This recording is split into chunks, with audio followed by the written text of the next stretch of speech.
Okay, the following is a video over 4 or 5 notes, and this is an extension of what we learned in 4.4. And we're learning two new theorems to show that triangles are congruent. Okay, so what I want to do, let's first zoom in here and let's kind of explain the theorems real quick. And I want to draw two triangles that are congruent. Okay, and so just go ahead and sketch those real quick. And then I've got one over here. Okay, and I'm going to call this triangle ABC. Okay, and I'm going to call this triangle DEF. Okay, and so what I want to show here is we want to use what's called angle side angle. Okay, and so what that means is I'm going to come in here. I'm going to say that angle A, okay, is congruent to angle D. All right, and then I'm going to come in here and I'm going to say that segment AB is congruent to segment DE. All right, and then I'm going to come in here and I'm going to say that angle B is congruent to angle E. Okay, so what we can say here, if I have this situation, okay, so if two corresponding angles, so if two, let me do this, two pairs of corresponding angles and their included side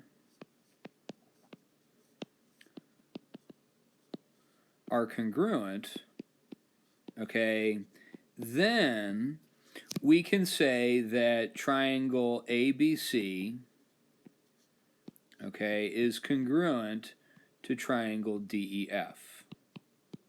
Okay, and so, if I then say that these two triangles are congruent, okay, then I can assume that all the other corresponding parts are congruent. So AC would be congruent to DF, BC would be congruent to EF, and angle C would be congruent to angle F. Okay, so, but all I'm looking for is that I have an angle.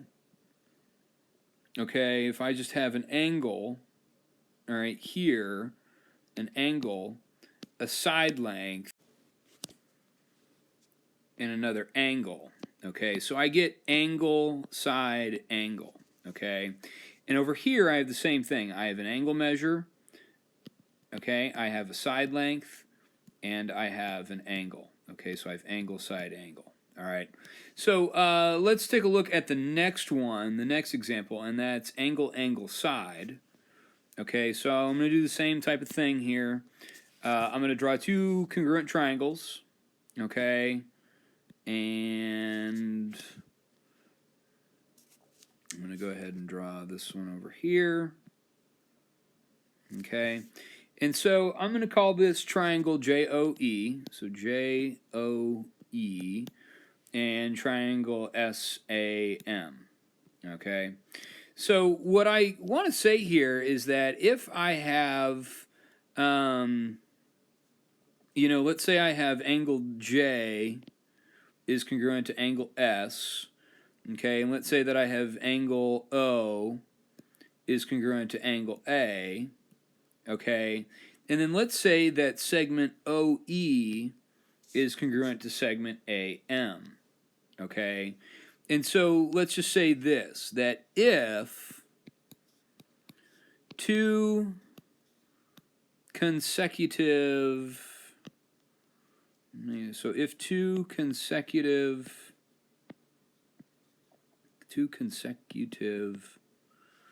pairs of angles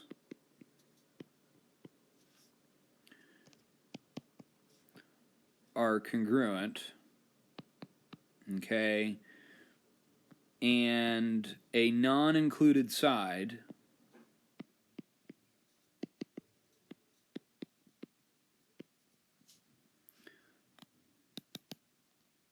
is congruent, then triangle JOE is congruent to triangle SAM. okay?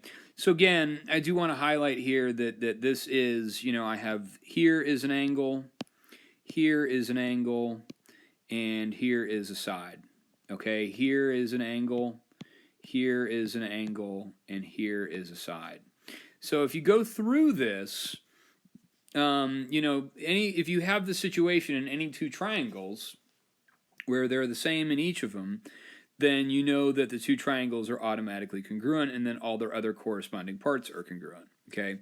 So let's go ahead and take a look at this proof down here for number 1, okay? And it says, we've got this given statement here that angle N is congruent to angle L, okay? And it says that segment JK is congruent to segment K. And we want to prove that both of these triangles are congruent, okay? So let's go ahead and set up our T-chart, all right, with statements and reasons. And the first thing I want to do is list off my given statement. So my first statement is that angle N is congruent to angle L, okay, and that's given to you.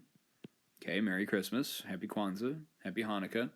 And then we also know that segment JK is congruent to segment Okay. All right, so then that's also given. All right, but the thing of it is you have to look at this picture and you have to say, okay, what can I conclude from this? What can I say about any pair of angles in here given this picture? Okay, and what I want you to see here is that I have these angles here that are congruent because they're vertical angles. So on my step 3, I'm going to say that angle JKN is congruent to angle LKM. Okay, and the reason why I can say that is because those are vertical angles. Vertical angles. Okay, so now what I have, and I'm just going to write this over here, I have an angle, and a side. I have an angle, and a side. Okay, so because of that, I can then say in my fourth statement that triangle JKN is congruent to triangle MKL. And the reason I can say that is because of angle side congruence theorem, okay? And so, I want to use what I already have and think about, what conclusions can I draw from this picture? And the thing that you see here is that we have vertical angles. Okay, and you can go in and you can draw that picture on there, and then you go, oh, okay, I have angle side. I have angle side. All right, so nothing too terrible, okay? Now, let's go through and take a look at the next one. All right, and I'm going to go in here, I'm going to zoom in and make sure that these say angle, and angle. My apologies for that. So what I've been given is, I've been given that AB is congruent to CB. I'm given that angle A is congruent to angle C. And I know that DB bisects angle ABC. Okay, we want to prove that segment AD is congruent to segment CD. Okay, so we're not proving that the triangles are congruent, but we may have to use that idea here in a second. So the first thing I want to do is draw our T-chart. Okay. And so we have our statements, and we have our reasons. Okay. And the first statement I have is that AB is congruent to CB. Okay. And that's given. All right. Our second given statement is that angle A is congruent to angle C. Okay. and that's given. Okay. And then our third statement is that dB, let me give me some room here, is that dB bisects angle ABC, okay, and that's also given. Okay. All right, so now what I know about a bisector, okay, if dB bisects angle ABC, then what that does is that cuts this into two congruent angles, okay? Okay. So I'm going to come in here and I'm going to label these as congruent angles, okay? And so my fourth statement that I can make based off of this statement here, okay, is that angle ABD, okay, is congruent to angle CBD, okay?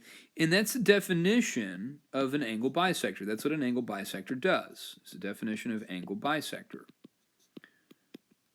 Okay, so once I've made that claim, then I can go through and I can go, well, wait a minute. I've got an angle, a side, and an angle. Okay, I have an angle, a side, and an angle.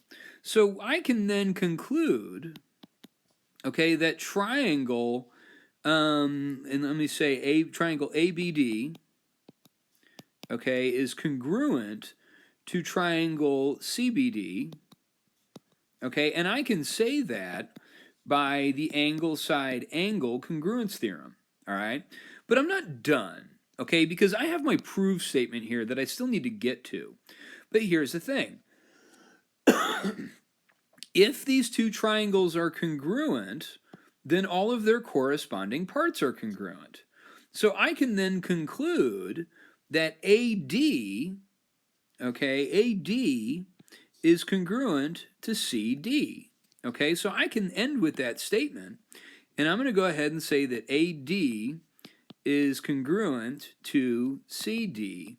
And the reason I can say that is that the corresponding parts of congruent triangles are congruent, also known as, okay, and I just love saying that. That's just really fun. Okay. All right, so but I want you guys to realize that we're using all this stuff. Okay, we're using all these things that we've learned, and we're drawing conclusions, and we're saying, okay, well, you know, given this, we can say this, and then given that, we can then say this. And so I'm just drawing conclusions based off of what we're given. So I hope that you enjoyed this video. Go ahead and get started on the 4-5 homework. This is really fun. I had a great time. Enjoy the rest of your evening. Party on.